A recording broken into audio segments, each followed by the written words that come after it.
Okay, so ever since I showed the Yuzu, or however you pronounce it, emulator for the Nintendo Switch, I had a lot of response from emails and stuff, lots of questions. Obviously, I just typed in, Nintendo Switch emulator. You find it here. You download it. It's for Windows. Here, there is a pack that you have to install of the this. Download Microsoft Visual C++. It's a pack of basically libraries that this needs and requires to get running. So in that, and then once I get it up and running, then it'll download the latest updates for each time you load it. They'll have nightly updates. Sometimes it might be a few days or whatever. But this is it here. So what I want to show you though is that here's my Odroid N2 Plus. If you can see it, there's a 64 gig. That little tiny, let's see if I can get my finger in there. That little tiny eMMC module is a 64 gig hard drive, which can actually fill up pretty quickly. So, I have an external USB 3.0 SSD. It's 500 gigs. So, however, I wanted to give this a little more extra. So I have this old video card. It's a 1050. So not the most powerful video card in the world, but I bought a, if you can see this black cable, there is a NVMe slot on the bottom of the H2. And so I bought a card that is a little tiny NVMe card that slots in the bottom and then comes out to a 16 times slot board that snaps into the video card. So what I did is I bought this little case here. It's like two rails, and it has two rails, and it's basically like for like a tech bench type external open air case, a computer case. So I mounted everything on that. You can kind of see, I'm trying to see if I got some light. Here we go.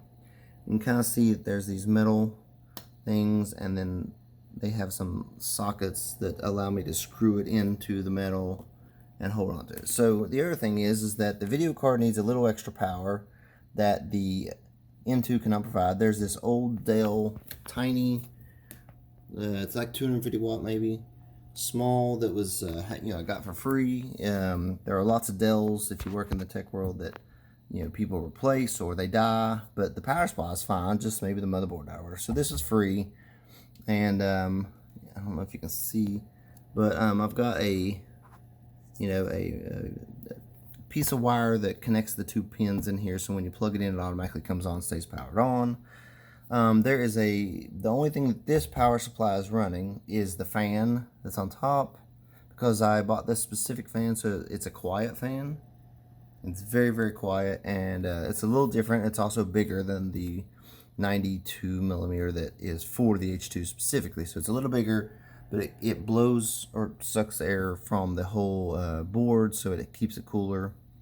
Anyway, this runs the power, the fan, and just extra power over to the GPU. On the bottom, you can see right here, there's some wires, a little 4-pin cable that plugs in to give it some extra power. It doesn't need a lot, just needs an extra, I think, 12 volts, which this can easily provide. And then the fan is a 12 volt fan too. I got Wi-Fi here connected to it, and I have some speakers. These are like little rechargeable battery powered speakers, really nice, loud, sound great. And then I've got a wired Xbox 360 controller, sorry, Xbox One controller that's wired, and that's plugged in, and that's ready to go. Got a keyboard, that's just to sort of navigate a little bit, and then I have that here. So let me stop this video. I'm going to put it in the stand, and I'll show you how it runs full screen and everything. Okay, so I'm going to open here, and I want to show like a little bit longer amount of footage. speakers turned on. I'm gonna make sure we get some sound for you. And I'm gonna check when you start up here, it'll take a second to start loading. I do all the shaders.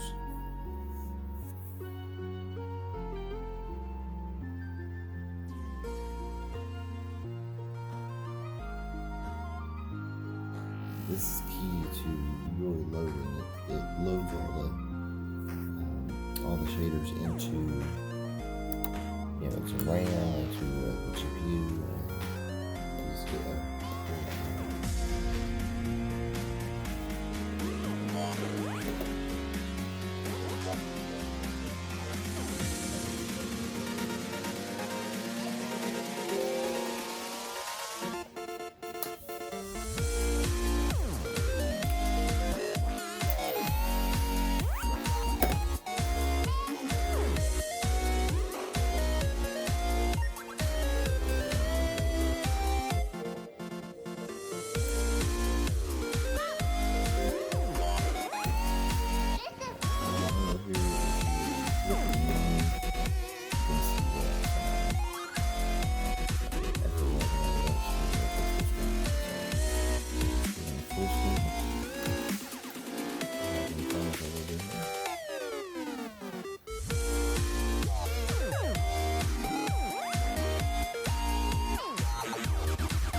see this shadow, which is the only glitch I know that's in the game. Is this little dog?